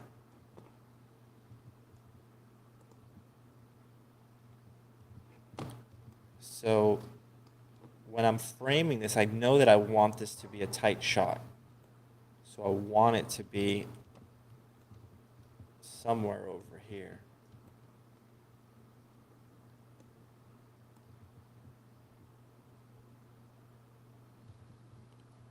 Okay. So once I kind of get a guesstimation of where I want the camera to be, I'm going to just put a keyframe on the camera just so it doesn't like flip out and go somewhere crazy. And now I'm just going to come over here and adjust this. And I'm adjusting my manual focus distance to get the focus on the father. Okay. Next up, I probably want to shoot anything with faces This is my personal thing. This is not a rule by any means, but I like longer lenses. So I try to shoot it like at an 80. I think 80 millimeter is like the most beautiful lens. So you can see, since I didn't add a keyframe, but I had moved it out, it snapped back. So let's set that keyframe. And now I'm going to have to adjust the manual focus again. Okay. Part of the reason why I also like longer lenses, the longer meaning 50, 80, 100, the bigger the number, it compresses space more because it's telephoting into the image much more. So you get your depth of field to look much nicer. Things go out of focus much quicker. If you have a wide angle lens, 15 millimeter, 18 millimeter, 25 millimeter, 30 millimeter, it's much wider, so it's capturing the bigger space, and things tend to all be in focus, so you don't get this really nice depth of field. Okay, let's drag these guys into my sequencer. We go to the beginning of the animation and link in the actual clips. There they are. Father steps in and sees the daughter walking away. Remember, this is not the final animation on the face. I have to record that after this. I was going to record it today, but yeah, I feel crazy insecure, like just try to act in front of a bunch of people. Again, I don't even pretend to think I'm an actor. Like, I'm not. I would never want to be. That's right next to being a ballerina in my eyes of things I want to do in life. But it's just what, it's easier for me to just do it since I know exactly what I want. And it's, Yeah. You know what you want. Yeah. And you can do it over and over until you get it. Yeah. And because it's all budgetary reasons. Like if I could just hire someone to do it, I would never want to do this. So yeah, let's make sure no one thinks that that's what I want. So, It's your all right. dream. That's my real dream, is to be a leading man in Top Gun 3. So, okay, so let's see. So let's bring this guy in. So you can see the lighting looks pretty crappy for now, and that's good. I actually like when the lighting looks crappy because that means that I have much more to light. The background, though, looks cool. I have this nice stuff out of focus here, so I like that. Maybe I'm going to adjust it a little bit. So pull that stuff up a little bit higher. Okay, I like this flicker here. So let's adjust, let's add a keyframe to make sure we don't lose it. Okay. And then when I'm lighting, I always do a two-sided layout or two-pane layout. That way I could kind of move the lights around in this one. Let's save this, and I'm just going to shut down my Maya because this thing will kill my performance. So let's just close this.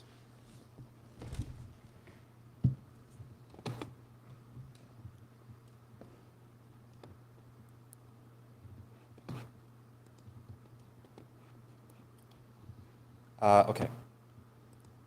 So I'll let that finish, and then, so I'll zoom out, and like always, we light from the back to the front. Usually nothing in the front, but we light from the back to the front. So just come over here. So kind of know that there's a fire on this side, so let's start with the left side. So I'll do a spotlight, which is my light of choice. Since I have this really strong light over here, I'm just kind of going to try to put this light here and kind of blame that light on the light I'm about to place in there, meaning this thing here. So I just push this back. back. Shift this over.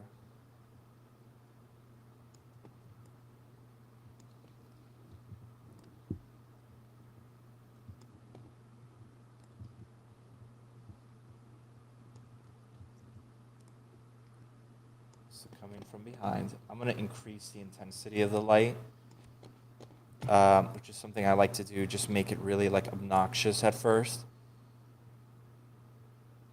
So like that. Let's push this down. Okay. Let's set the color to orange. And then, of course, I'm not going to keep it that bright, so we'll just bring this down to something like that. Okay. Once I do that, drag the light into your sequencer. Right-click, convert to spawnable. Now, make sure that that light is not going to keep popping up on every single shot that you have. Let's grab these two of the dad, convert to spawnable so that the dad doesn't show up with that exact animation in every other shot. Okay? So let's take a look at what we have. So that's this light here. Let's duplicate it. Let's rotate it down. So what I'll probably do, set this to 0, set this to 0.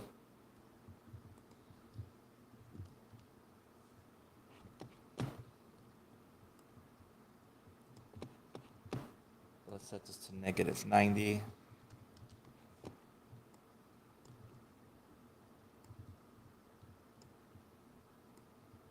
Move this up. We're going to set this to be blue. Bring up the intensity.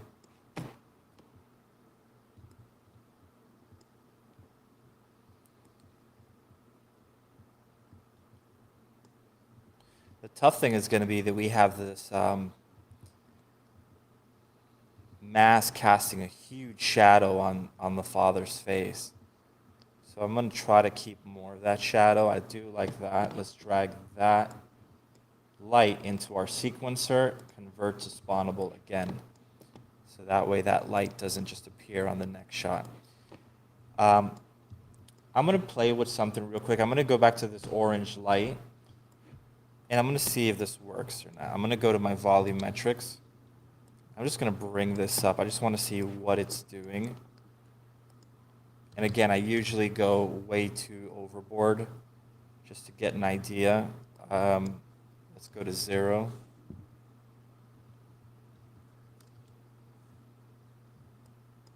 Let's go to like 6. So I'm going to keep it a little bit in there. But I might have to move it out of the way so that we don't see the origin. Okay. So now let's move them to right there.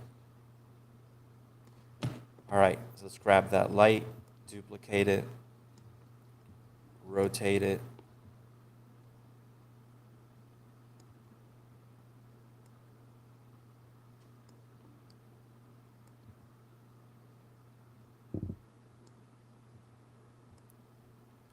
Now there is a light from the front, the big fire torch. I hate lighting from the front, but we might have to do it just because we have this mask covering or casting a nasty shadow on the face. So what I might do to cheat that or to make it a little bit more interesting, since I hate lighting from the front, is we'll bring this up. I might crank up the intensity of the light here.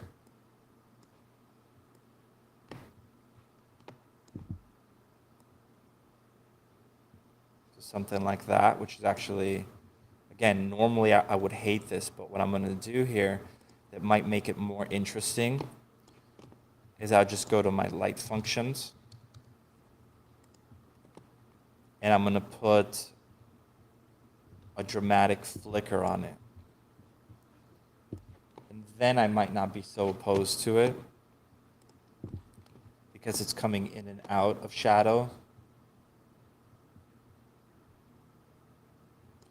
Okay, so let's take a look at this light that we just put here.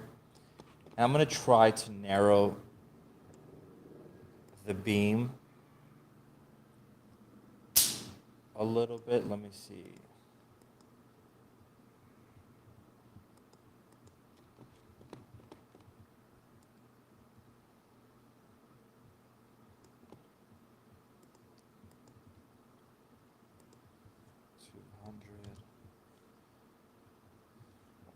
So I'm just increasing the intensity here.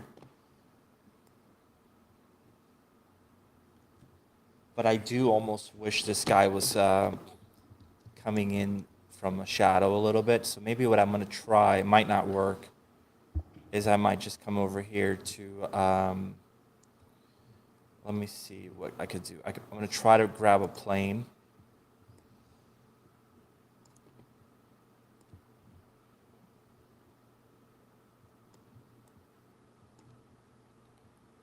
So funny.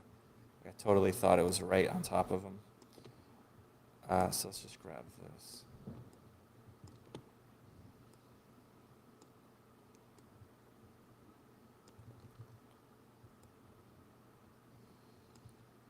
Let's bring that in.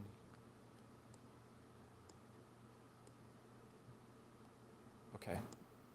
So I want to see what would happen if I place this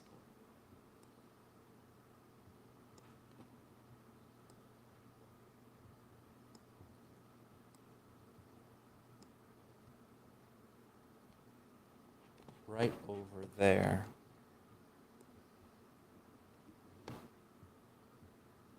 Like that. So I have to rotate it so that it actually reads it as a shadow. I'm going to move this up a little bit.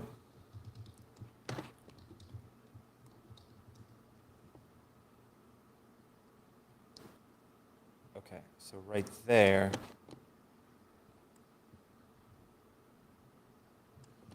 there we go.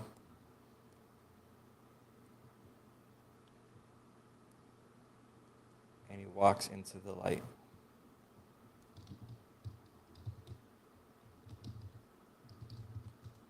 Okay, so that looks much nicer. Now, if we're going to do that, I do feel like that's totally fine, but I feel like this orange light should be affecting him.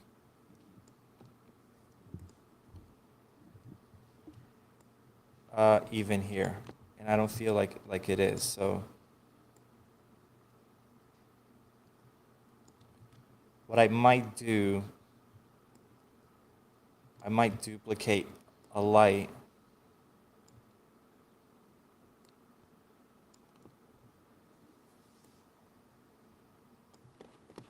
And I might crank the crap out of it. Set the volumetric intensity to 0.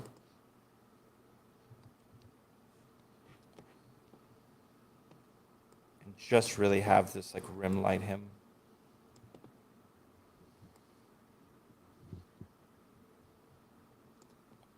Just push this back.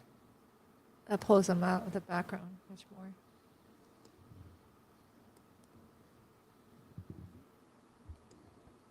And let's duplicate that.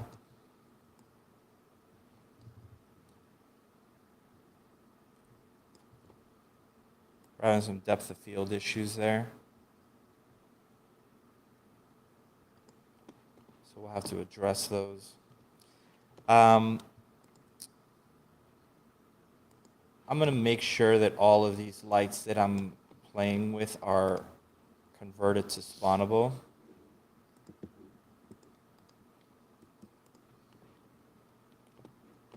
Let's grab that plane.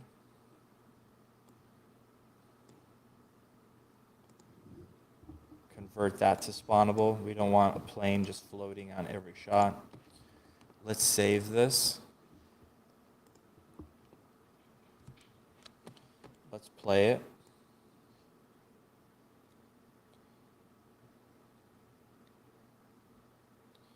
Let's put a texture on this real quick. so um,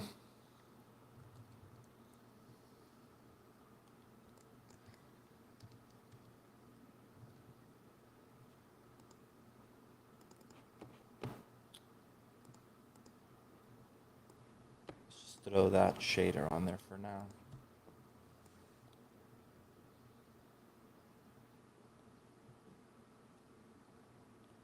Okay, so right there.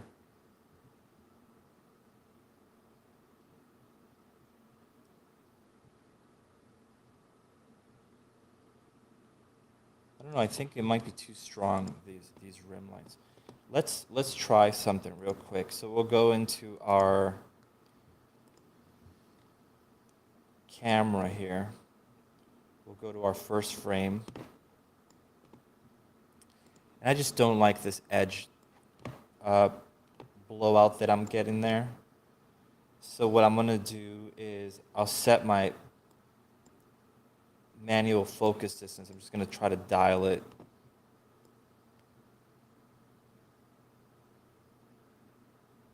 Dial it in. Set a keyframe there. Okay, and then he steps into shot, right, boom. And now change the manual focus distance. Something like that.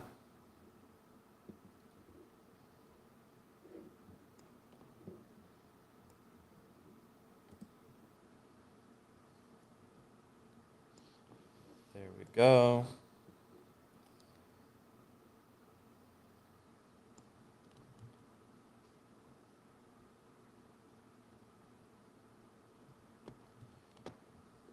That looks better.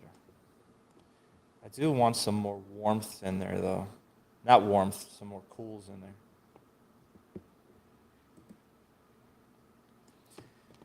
All right, so let's see what I could do. So I have this, I don't even know what this light is for. Let's see, this one here. These look like lights that probably shouldn't be here. So I'm going to duplicate this guy.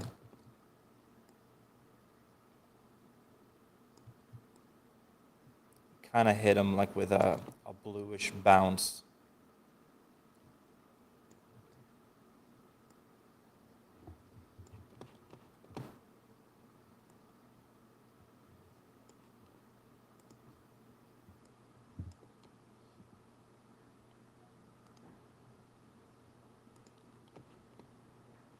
And let's see.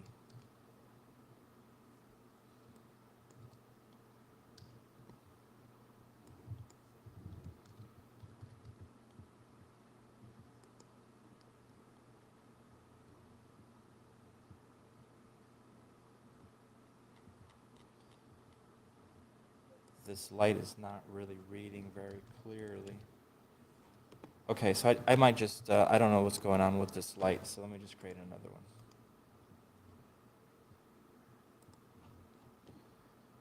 So let's just do a light, spotlight. Oh, I did a rectangle light.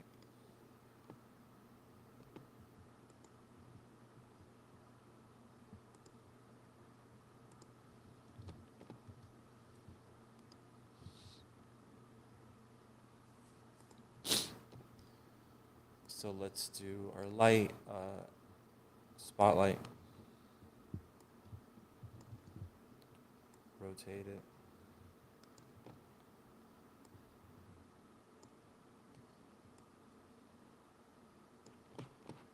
Crank it up.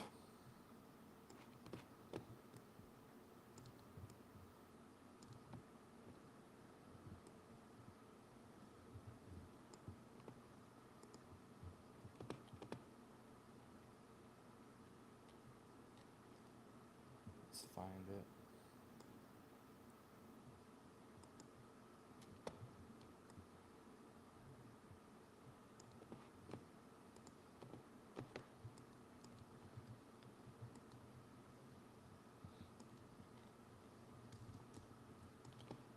Oh, where did it go?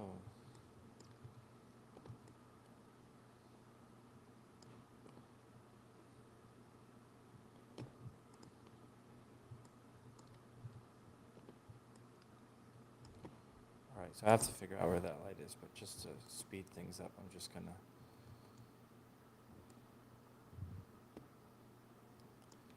So it must have been 23. So let me just delete that. Okay.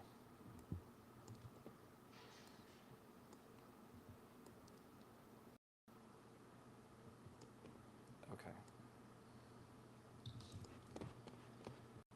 And let's make this cooler light. I actually do kind of like that. I like that. Let's drag that into our sequencer. Right click, convert to spawnable. Let's play that.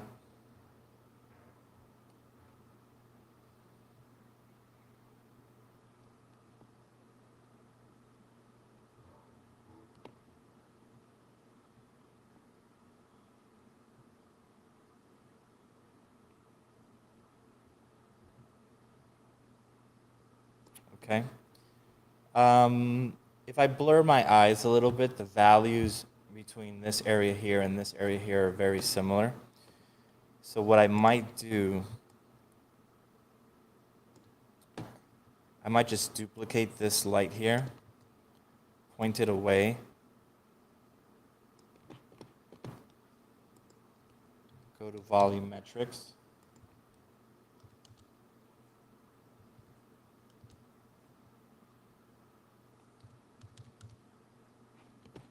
Okay, and that's fine. It looks terrible, I know, but at least I could see it. I'd rather see it.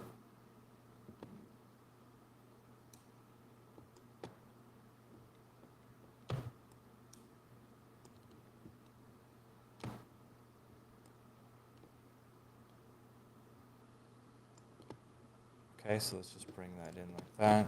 Looks crazy, of course.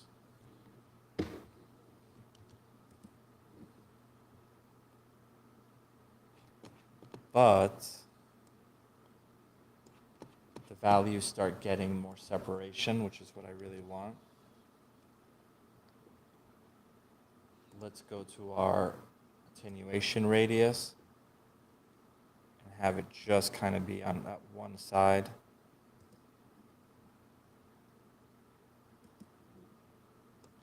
So you can see the black levels start separating much better. So he stands out much more. Drag that in there. It's not really illuminating anything. It just basically acts like as a fog card almost. And that's something that I would normally do that in Nuke with like a Z depth. But you can see now if you blur your eyes, his silhouette still reads very clear with the background. Okay.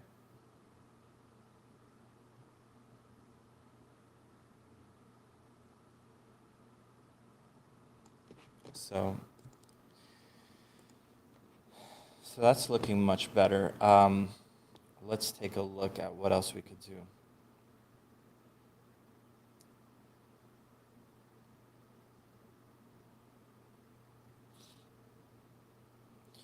So I just want to play around with something real quick. I'm going to select my camera here. So set that to be my live cam.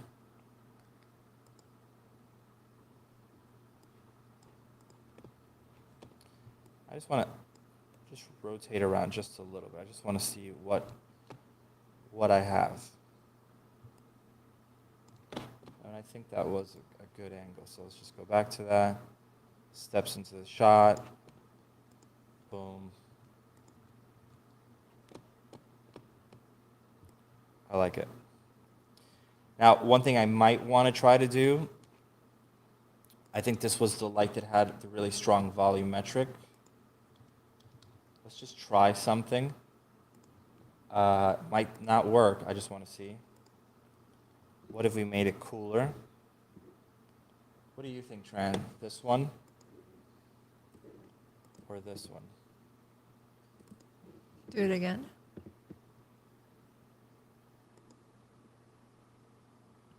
Okay, put it back. think kind of the cool, maybe the cool, because it's starting to get, Too orangey, right? yeah, I think the cool, because, well, the lighting is generally dark. And I think color helps the separation. Yeah, I think so. He's also really shiny. Yeah. We'll fix that later. Yeah. But I think the cool is much better choice. Yeah, so let's take a look at where this one light is coming from. I think he needs the emissive eye spec. Yeah.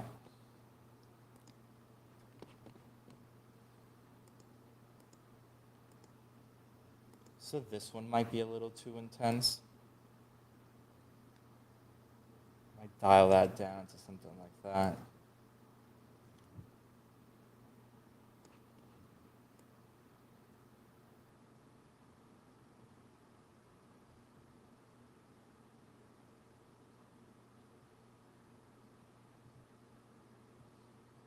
And again, this is not the final facial animation at all. This is literally, it's called generic, which I just use to like put on something just in the meantime. So I like that more. All right, so now let's look at the camera movement real quick. So if it's a moment where you want the character, or you want the audience to know that the character is thinking something, what you usually want to do is push in. It's like a very Spielberg type of move. So we'll just do the same thing here. We'll make sure we have our camera selected and just push in.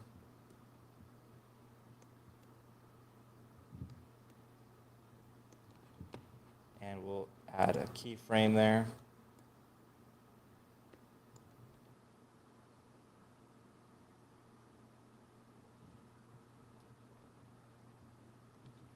Let's go all the way to the end.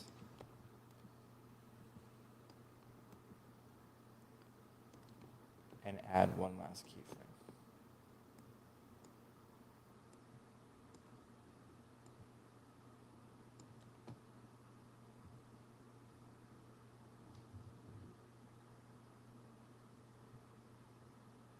Okay. These keys, all these animation keys that I'm putting on my camera that are for the manual focus distance or the transform, I usually set them to linear. So I'll do the same thing here. I just don't believe that when the camera operator's doing his thing, that he's starting it and ending it right on the mark, right? Linear is more natural and it would have been cut before. I just don't like easing in and easing out. I feel that it feels unnatural. So keep it linear.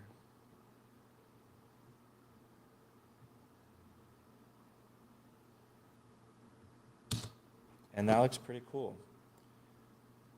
So let's just take a quick look at what we did. So we select these lights. There's one light here that I believe is this one. One of these lights is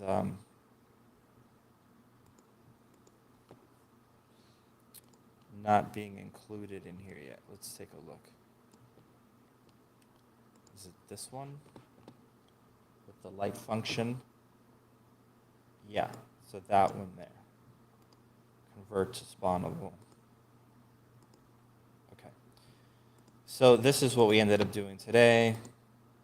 That was our original shot. Let's put it in here.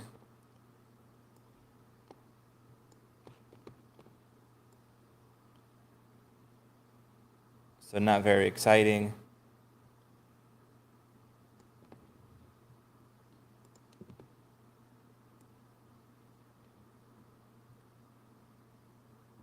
I might go in now that I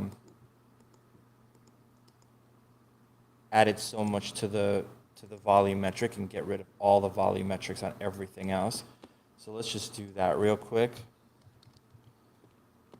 So this one here, volumetric 0. So I'm just coming in here, selecting each light. So that's the one that I intentionally kept very volumetric. 0, 0. Let's grab this guy, 0. 0.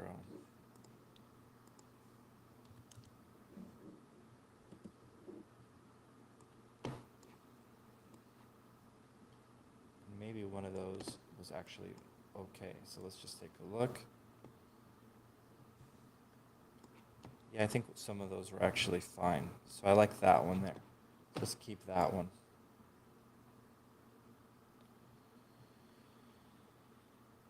Okay. So we got to get that expression in there, which we don't have. And let's take a look one more time.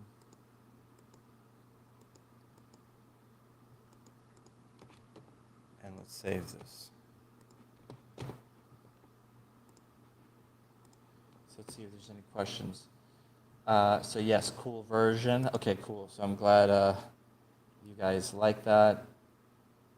Stephen Bruce, or is it Stephen Spruce? Thank you.